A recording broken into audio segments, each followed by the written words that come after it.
St Mary's Church in Hitchin.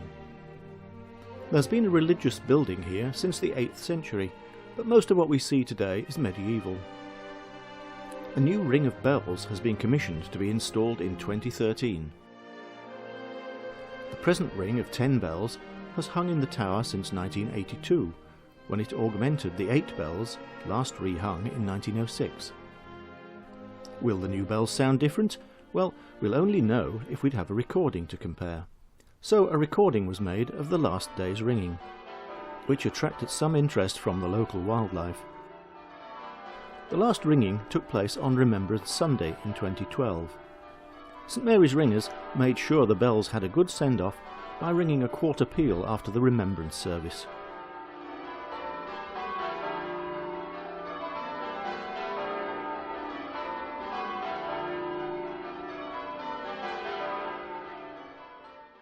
Bright and early next morning, Graham from White's Bell Hangers arrived to direct proceedings.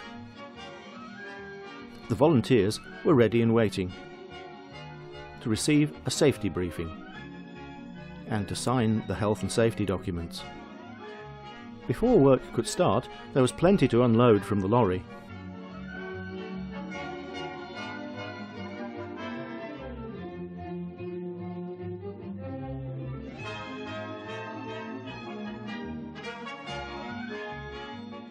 The carpet had to be lifted, and the trap between the ringing chamber and the vestry had to be opened.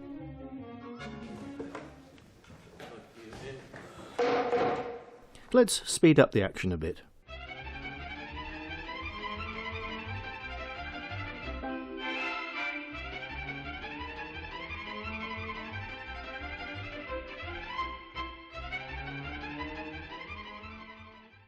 Up in the bell chamber, there was a lot of unscrewing to do.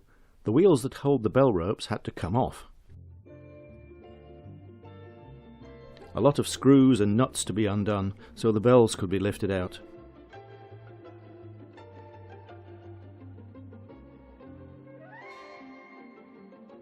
Once the trap was open and fenced off, things could be lowered down on a rope to be taken out to the skip.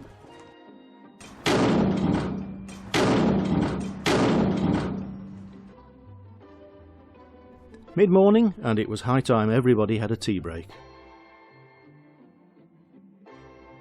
Back to work, and the first bell to come down was the one in the middle of the chamber, number 7. Here it's being unbolted from the frame. Next, it was lowered down on the electric hoist. The trap between the bell chamber and the ringing floor had to be opened to let the bell through. Ever so gently, the bell eases its way down through the opening to the floor below. And finally into the vestry, ready to be wheeled out into the nave.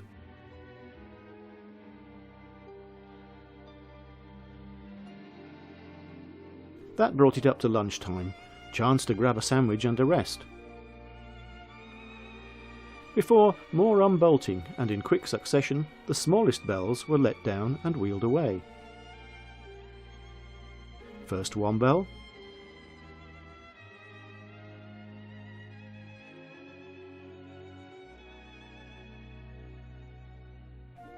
and then another.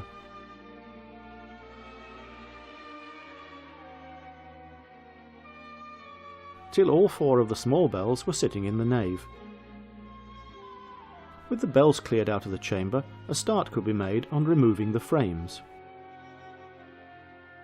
As you can see, they are sizable hunks of cast iron.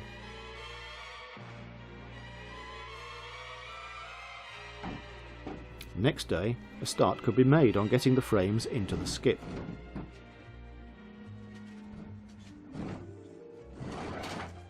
The wooden bits had to be unscrewed, but some were rather reluctant to come apart and had to be persuaded.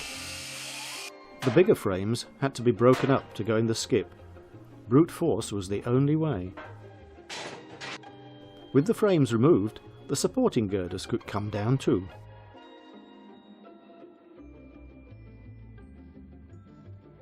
After the space was cleared, the number 5 bell could come down. Here it's passing through to the ringing chamber from above. And it gently glides down towards the trap in the vestry, where it was carefully guided onto a pallet and wheeled out to join the others in the nave. There were plenty more frames to come down,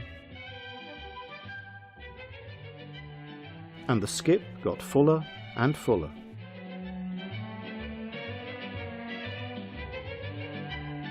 By Wednesday it was taken away and empty ones left in its place. Another bell needed to come down.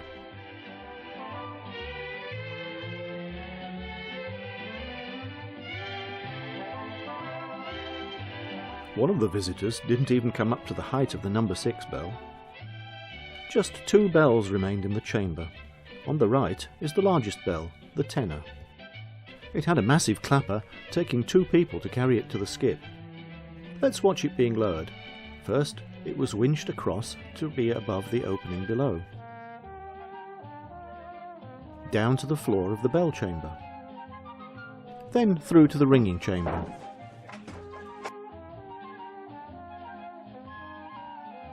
down to the vestry,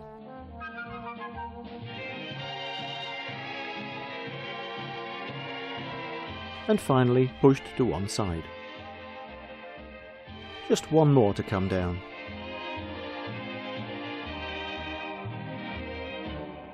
To sit beside the tenor. Back in the chamber it looked eerily empty. Meanwhile, downstairs, a reporter from the local paper, The Comet, had arrived to write down the story and take a few photos. Team Rector Michael Roden had just finished the morning service in time to join the volunteers round the bells.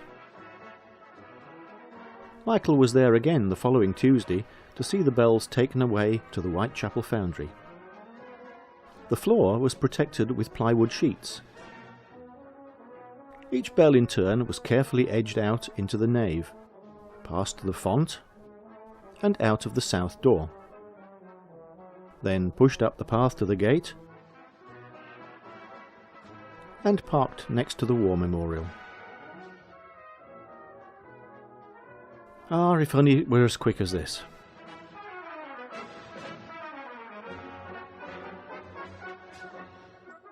The lorry with the hoist arrived ready to load up. But first, the big bells in the vestry came out. Outside, the path had to be protected with wooden sheets. A chain of people was needed to keep the wood in front. Despite the light rain, the bells soon attracted a crowd of onlookers. The big tenor was first to go on the lorry.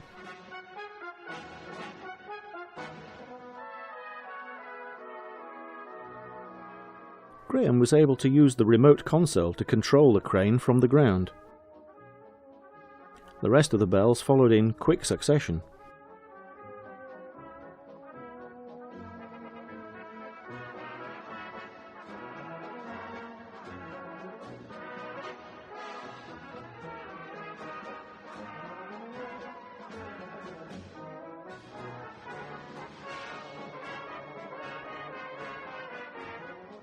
The headstocks were taken off and put in a skip.